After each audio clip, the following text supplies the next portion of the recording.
Traffic police station ಆಗಲಿ, RTO office ಆಗಲಿ, ಆಸ್ಪತ್ರೆ ಆಗಲಿ, ಒಳ ಕ್ರೀಡಾಂಗಣ ಆಗಲಿ, ಅಥವಾ ಅಲ್ಲಿ ಆಡಳಿತ ಸೌಧ ಆಗಲಿ, ಇನ್ನೇನೇನು ಕೆಲಸ ಆಗ್ತಾಯಿದೆಯೋ ಅಥವಾ ಆಗಬೇಕಾಗಿದೆಯೋ ಅದೆಲ್ಲ ನಮ್ಮ ಸರ್ಕಾರದ ಹಿಂದೆ ಅದು ಮಂಜೂರಾಗಿ ಕೆಲಸ ಪ್ರಾರಂಭ ಆಗಿರೋದು. ನಾನು ಈ ಸಂದರ್ಭದಲ್ಲಿ ಇಷ್ಟೇ ಹೇಳೋದಕ್ಕೆ ಬಯಸೋದು, ಈಗಾಗಲೇ ವಿಳಂಬ ಆಗ್ತಾ ಇದೆ, ಕೆಲಸಗಳು ವಿಳಂಬ ಆಗಿದೆ, ಕೆಲಸಗಳು ಕಳಪೆ ಗುಣಮಟ್ಟದ್ದಾಗಿದೆ ಅನ್ನೋ ಆರೋಪನೂ ಸಾರ್ವಜನಿಕರು ಹೇಳ್ತಾ ಇರೋದನ್ನು ನಾನು ಗಮನಿಸ್ತಾ ಇದ್ದೇನೆ. ಆದರೆ ಅದು ಒಂದು ಭಾಗ. ಆದರೆ ಈ ಸರ್ಕಾರದ ಸಾಧನೆ ಇದು ಅಂತ ಬಣ್ಣಿಸ್ಕೊಳ್ಳೋದಕ್ಕೆ ಅವರಿಗೆ ಯಾವುದೇ ಒಂದು ನೈತಿಕ ಜವಾಬ್ದಾರಿ ಇಲ್ಲ. ಇದು ನಮ್ಮ ಸರ್ಕಾರದಲ್ಲಿ ಮಂಜೂರಾಗಿತ್ತು, ಅಂತೂ ಇತ್ತು ಪೂರ್ಣಗೊಳಿಸಿತ್ತು 2 ವರ್ಷ ಸೇರಿ. ಈಗ ಅದು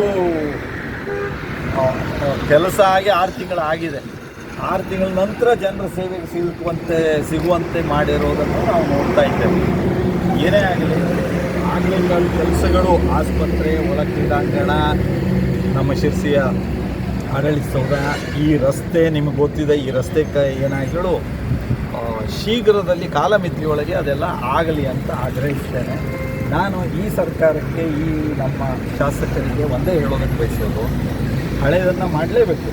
ಪ್ರಾರಂಭ ಆಗಿರೋದನ್ನು ಯಾವುದನ್ನೂ ನಿಲ್ಲಿಸೋದಕ್ಕೆ ನಮ್ಮ ಅವಕಾಶಗಳಿಲ್ಲ. ಆದರೆ ಮಂಜೂರಾಗಿರೋದನ್ನು ಅನೇಕ ಅಭಿವೃದ್ಧಿ ಕೆಲಸ ನಿಲ್ಲಿಸಿದ್ದಾರೆ, ರಸ್ತೆ ಇತ್ಯಾದಿಗಳನ್ನು ನಮಗೆಲ್ಲ ಗೊತ್ತೇ ಇದೆ. ಆದರೆ ಹೆಚ್ಚೆಚ್ಚು ಹೊಸ ಕೆಲಸ ತಂದು ಇದು ಈ ನಮ್ಮ ಸರ್ಕಾರದಲ್ಲಿ ನಾವು ಮಾಡಿರೋ ಕೆಲಸ ಅಂತ ತೋರಿಸ್ಕೊಡ್ಲಿ ಅಂತ ನಾನು ಆಗ್ರಹಿಸ್ತೇನೆ. ರಾಜ್ಯದ ಕಾಂಗ್ರೆಸ್ ಸರ್ಕಾರ ದಿಕ್ಕೆಟ್ಟು ಹೋಗಿದೆ. ಆಡಳಿತ ಕ್ರಮ ನಿರಸನ ಉಂಟು ಮಾಡಿ ಜನರ ಆಕ್ರೋಶ ನಿರ್ಮಾಣ ಮಾಡ್ತಿರೋದನ್ನು ನಾವು ಕಾಣ್ತಾ ಇದ್ದೇವೆ.